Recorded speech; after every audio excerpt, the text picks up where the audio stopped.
It is 7:52. John O'Leary asks, "It's Gers feeling alive? Is Gers feeling alive watching a team losing a final? Just him preparing for Kildare's hammering in a Leinster final?" Yeah, good question actually. Well, if the massive population base of Dublin are back to handing out ceremonial whoopings to everybody again, that's not good for the game. We've long been an advocate of splitting Dublin on this show, all the way back. Fairly sure on the first or second day that Off the Ball went live in 2002, when we were just a Dublin show, one of the first items was, should Dublin be split? Almost certain we talked to GAA President Sean Kelly about that. I was like, well, yeah, it's definitely worth considering. So we've been talking about this a long time. The massive population base of Dublin, who, of course, you're like a place with, 1.5 million people. You've made the point in the show that it would be embarrassing if Kerry didn't win the All-Ireland this year with their puny population base of, 150,000 people. So if Kerry played Kildare in the morning, Kerry could rightfully say that Kildare have a massive population base, well over 200,000 people in your county. 198, I think, but go on, yeah. I don't know. I think Naas is rapidly expanding as we speak right now. I think a new 10,000 people have popped into Naas this morning. So, yeah, I wouldn't be complaining about population bases if I were you. Dublin is still bigger than Kildare, I will say. I mean, come on, the game is that rigged. is a fact. Everybody knows the dice is loaded. Right, it is 7:54, time for the Power Rankings. Some of these critics, these pundits, I absolutely adore them lads. I have unbelievable time for them, but they're a great bunch, but it's not acceptable. They like to play the hard man when they're on it. It's not very pleasant when you're trying to manage a team. All you're looking for is a bit of civility and a bit of decency, but they just miss you like you have nothing to do with the bloody occasion. Okay, Owen. We haven't done these in a while, actually, the Power Rankings. I guess you don't really need to update something that's so perfect and flawless with great regularity, but let's do it anyway. After the league, what page were Derry on? Page 3? No, page 2. You sure? Yeah, definitely. They were definitely a top 10, top 11 team in the country. Did you not punish them for their... They obviously were periodising. Good start to the league. Don't give a shit about getting promotion. Another pre-season happened, all in preparation for what's happening now. Did I punish them for that? You did. You definitely... They got, booted down. Yeah, they got booted down below Galway and Roscommon because I thought at that time Galway and Roscommon were better than Derry. But as it turns out, Derry are now better than Galway and Roscommon. How the turntables have turned. Yeah, that tends to happen with sport. Things change. Come on, let's get into it. Number 32 is Waterford. Are these all dead now? Is this who's going to win the Tailteann Cup, or how is this? What do these now mean? It means who is the best county in Ireland, and I'm ranking them. Some of these counties play the Tailteann Cup. It's now broken into two separate tournaments, like the SPL. Yeah, it is, but I can put them all together. I never understand how the SPL works at this stage of the season. It's wow, how did that? Didn't they play each other 3 times? It's also been the Scottish Premiership for 10 years at this point. Home and away and something else. I am inclusive and all about integration on the Power Rankings, and we're bringing the Tailteann Cup and the Sam Maguire together. No elitism here. Waterford staying put. They're playing this weekend against Wicklow in the Tailteann Cup in the preliminary round. Carlow staying put at number 31.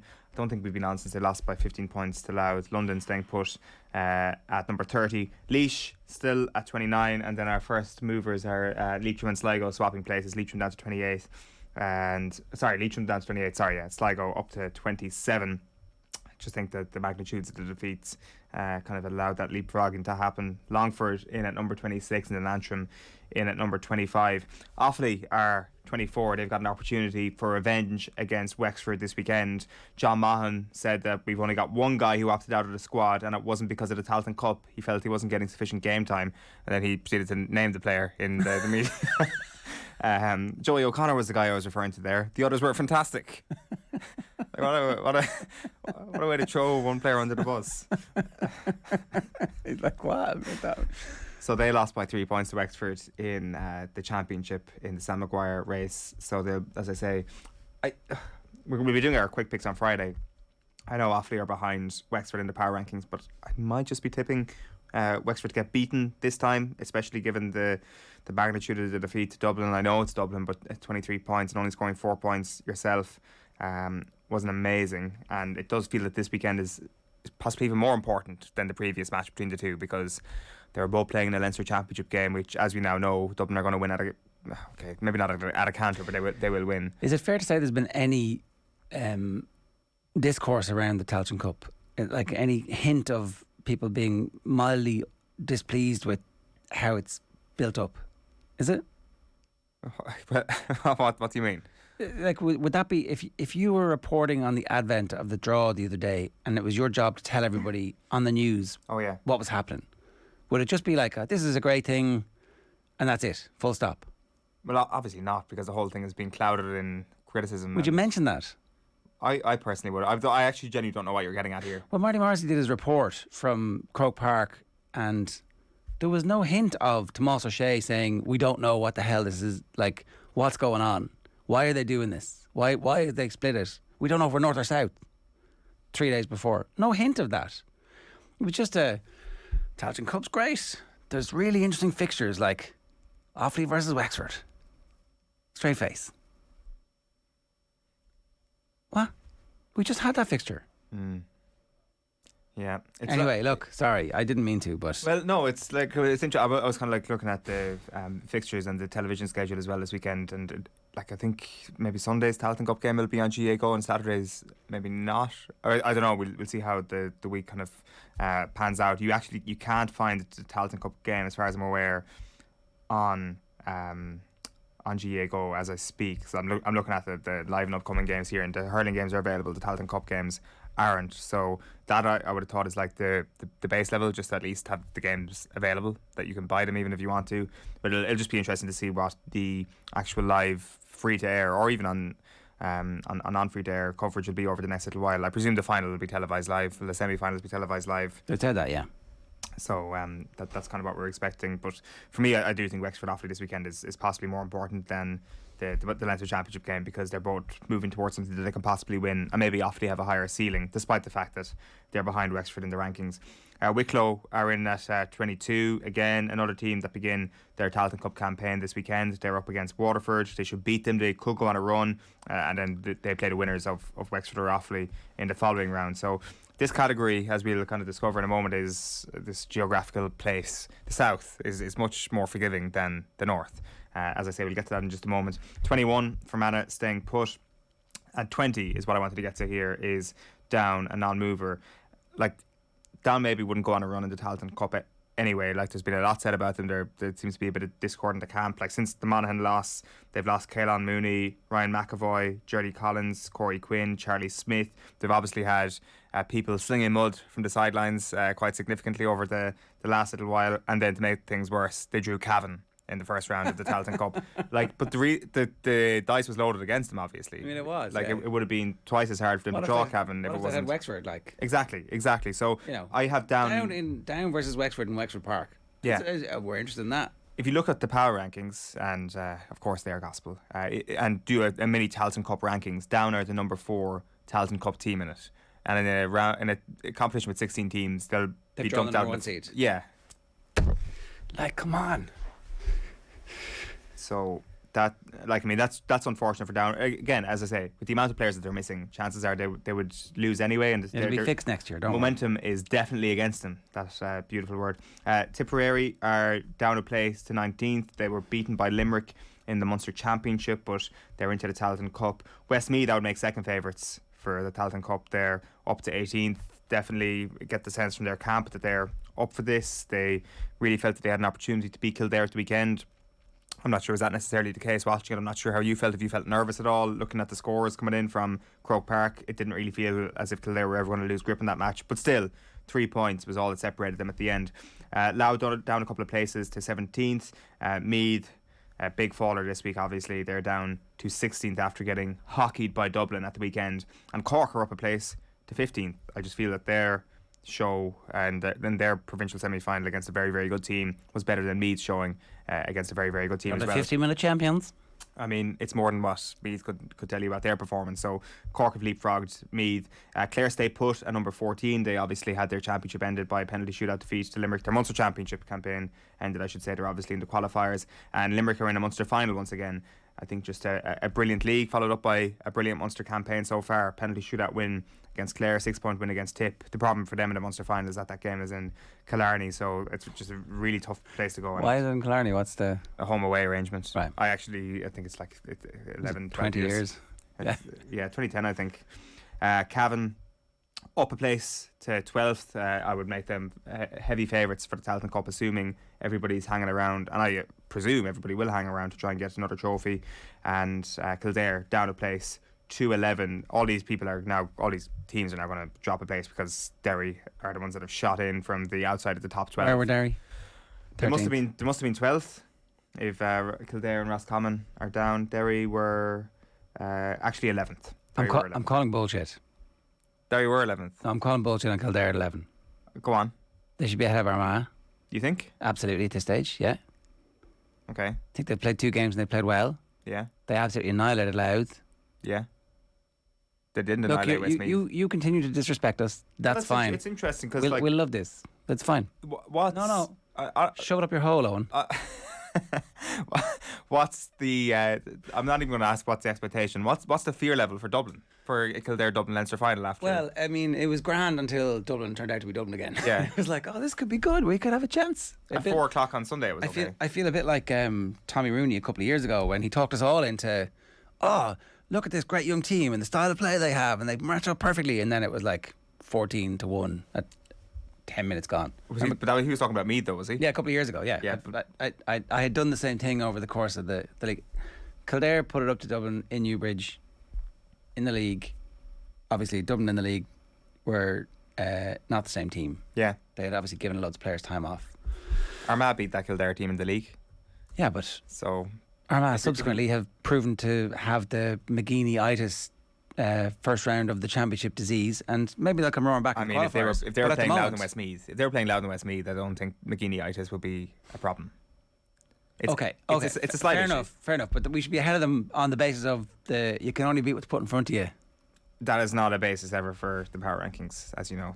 I will reveal the formula someday. There is like a magic formula here, which obviously makes these things pretty bulletproof. You ring up Hugh in the board's head and you ask, here, is this any good? And he goes, no. And you go, okay, thanks. That's it. That's the formula. I mean, we'll get our chalkboard working, or get in a chalkboard, and I'll go through it. I'll go through the exact algorithm. Roscommon are down a place to spread is 6 points for the Kildare game.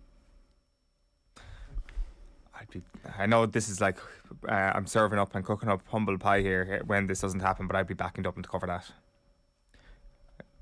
I think it'll be a shootout. Well, look, Kildare's defence has not been particularly locked down in the game so far. So exactly, unless they're concerned. Maybe they really pulled up against Westmeath the other day and know that there's a bigger test coming. And Glenn Ryan actually was speaking to him afterwards, kind of made a point that, you know, we're going to really try and really go after this game this year. Because that's all you want. We're alive. Last year didn't really. We might die at the end of this, but we were alive until we were dead. Yeah. As opposed to like, oh sure, we're dead already. And I guess there's definitely a bit of life attached to Kildare this year, and it's not slandering Kildare at all. It's just the sort of, I don't know, Dublin just looked pretty ruthless in that first half of the weekend, and that belief that they might cover that 6 point spread is based on the fact of what Dublin will do as opposed to what Kildare won't do. But there are still probably a few openings in that defence. Armagh are down to 9th. Obviously they've been dumped out of the Ulster Championship again this year. Donegal beat them this time. Tyrone are the big fallers. We haven't done a power ranking since they were defeated by Derry by 11 points, which is definitely the result of the championship still. They are down to 8th place. Monaghan down to 7th. Galway move up ahead of Monaghan. They weren't before the Derry match, and I just think after what we've seen, I think Monaghan not getting punished enough here. Monaghan and Tyrone not getting punished enough. Monaghan, Tyrone and Armagh not getting punished enough. Like, come on, Kildare on the front page, Kildare 7. That's it. Fix it for you. Galway should be ahead of Roscommon too. What? We'd beat Roscommon tomorrow. You think so? Yeah, we would. I'm not sure. Like, see, the thing is, we'll see. We will see. We'll see in the qualifiers. When it comes to these Connacht and Munster teams, other than Galway, who played Mayo, it's very, very hard to get a proper read on where they are. Whereas, and the same goes for Kildare. Let's face it. Like, I mean, the 15 point win against Louth. The meaningless provincial championships are sucking the draining the battery. Even the power rankings seem devoid of energy. Go on. Mayo staying put at number 5. Derry, the big risers, up to 4th. Derry on the Mount Rushmore. Just go back to Mayo 5, Galway 6. Yeah, we did this on the last Power Rankings. Just a reminder. I know it's been a few weeks, but we had this exact chat. Just go back to that for me again, will you? Just go back to that bit where what? Remember, I made this point a few weeks ago that yes, you're sticking with your erroneous piffle. I do love erroneous piffle, but I think that in this case it's not erroneous and it's not piffle. I think that Mayo were not necessarily the better team in that game against Galway. I think Galway did deserve to win, but I think that the nature of the comeback would send alarm bells ringing in terms of people who are writing off Mayo. Their inaccuracy up front, I think, is something that they can address. Where I was think the that game? they have a much higher ceiling. Home field advantage. Bit of a higher ceiling. And they still lost. I know, but McHale Park and Galway in the last couple of years, what was it, 2018? Was it Galway beat them down there, and maybe another time as well. I was at the game covering it with James Horan when he wasn't Mayo manager that year, or whatever that year was. That there was a long delay for an injury that day. My years have just deserted me. Doesn't matter. Okay, you're wrong, but it's okay. John Claffey says Westmeath lose and still move up a place. Such a fanboy. Oh, and this is obviously some kind of sock to Adrian Barry. I don't really understand it either. Well, hold on a minute. Let me just scroll all the way back and explain this, because where is it? Westmeath again? 18th. Westmeath 18th. Yeah. Yeah. Like, I mean, are we not giving them a little bit of credit for coming relatively close to a team that Ger believes are better than? Even the form line, Westmeath Armagh. and Louth. Westmeath are behind Louth, and like if you're Westmeath lost to Kildare by 3 points. Tipperary lost to Limerick by 6 points. Kildare are a better team than Limerick, therefore Westmeath have to go ahead of Tipperary. Get to the first page. That's erroneous. The first page again. Sorry. Kerry number 1, Dublin number 2, Donegal 3, Derry 4. Yes, that's your top 4. Looks about right. I mean, we'll see. Derry, Donegal. Derry have been more impressive to this point, and Dublin have gone from where to 2? Just from 3 to 2. Right. So you never had them lower than 3. Never had them lower than 3. It was Tyrone who were number 2, and then the Derry destruction. And it's not Kerry 1, Dublin 1A. It's Kerry still in a tier on their own. Absolute favourites. No, I would probably have Kerry and Dublin Kerry in a tier on their own, Dublin in a tier on their own, and then the third tier is how I would look at it. I don't think they're exactly at the same level, but I do think they are. They've moved away, not moved away, but there's a bit of a gap between them and the rest right now. But do you not look at Derry and do you not look at Rory Gallagher and just see a bolter that'll carry them all the way through to the middle of July here? Am I getting completely swept away in what's happening here with Derry? The celebration after the goal is like there needs to be a bigger meme culture and a bigger GIF culture in GAA coverage, because like I sent you the video of Michael Stipe playing Slane in 1995, and I remember the reviews talking about him twitching like an electrocuted mannequin. I was like, whoa. It was like Elvis or something. An angry Elvis smashing the water bottle. It's like, I mean, did he spit on his hands, Michael Stipe? Is that what? Yeah, and he licks the fingers, spits in the hands. I mean, sometimes you can't grip the steering wheel unless you do that. Yeah, it's true. Rory's at the wheel. It definitely felt like a bit of an exorcism when we saw him in those 2 moments where the camera pans to him. We need to get Rory Gallagher calm for sure. And it just, like, again, I think I made this point on Monday, but it does feel a little bit like peak Donegal. And redemption for Rory, and the credit is going just to Rory this time. There's no Jim. There's nothing there. It's like it's his creation, and the players are backing that up, and they're saying in the aftermath, like, very articulate, experienced individuals are giving him some kind of kudos for what's happening, and you got to listen to that, And I think in the build-up as well to the game on Sunday, there was plenty of kudos given to Rory Gallagher. This isn't just a reaction to the Monaghan win. I think the Derry or the I think we tipped him at 50-1 on this show. Pretty sure we like. I didn't do that, but that's a good bet. Yeah, but possibly, but I didn't. I'll accept that Derry were Climb aboard underrated. the bandwagon. Yeah, sorry, of course, 50-1. Just rewind. Cavan could be 9th or 10th now, says Cavan Lad 100. How did Dublin get relegated and go to 2 by beating 2 of the worst teams in the country? Because they've won 6 of the last 7 All-Irelands. 9 out of the last 11. Is that it? 8 of the last 10. 9 of the last 11. You just made that up.